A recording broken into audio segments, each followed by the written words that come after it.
अंतिम टप्प्यामध्ये आहे. युतीची चर्चा अंतिम टप्प्या आहे म्हणण्यापेक्षा जागा वाटपाची बोलणी ही अंतिम टप्प्यामध्ये आहे. युतीनं लढायचं हे निश्चित आहे.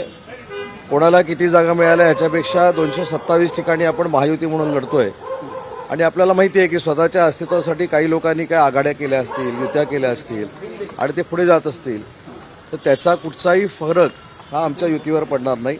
आम्ही अतिशय संथ गतीनं जरी चाललेलो असलो तरी मुंबई महानगरपालिकेवर महायुतीचाच भगवा फडकेल. सर, अर्ज भरायला फक्त 3 दिवस आहेत.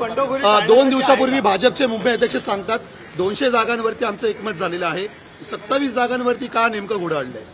नाही, आज होईल ना. 27 जागांवरचं घोडं जे अडलेलं आहे ते आज मी काय सांगितलं, जागा वाटपा संदर्भामध्ये जो निवडून येणार आहे त्याला उमेदवारी देण्याच्या संदर्भातला आमचा जो क्रायटेरिया आहे माननीय शिंदे साहेबांचा, माननीय देवेंद्रजींचा, त्या याच्यावर आम्ही चर्चा करतोय म्हणून कदाचित वेळ लागत असेल.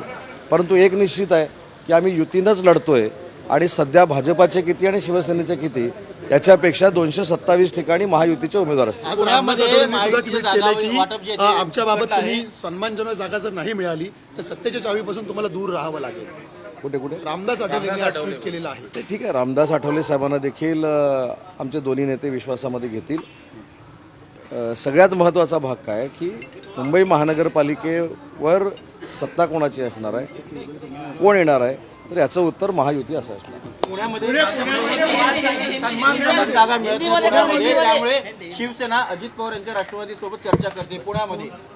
ही बातमी आपल्याला कुठून मिळाली मला माहिती नाही. पुण्याच्या बाबतीमध्ये देखील सन्माननीय शिंदे साहेबांच्या नेतृत्वाखाली मी असेल, नीलमताई गोरे असतील, विजय बापू असतील, हे आम्ही चंद्रकांत दादांच्या संपर्कामध्ये आहोत. आम्ही स्वतः देवेंद्रजींच्या संपर्कामध्ये आहोत.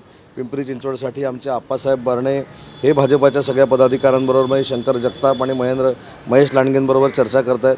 त्याच्यामुळे मला असं वाटतं की तुम्हाला जे आता कळलेलं आहे कुणीतरी सोडलेली पुडी आहे. धन्यवाद.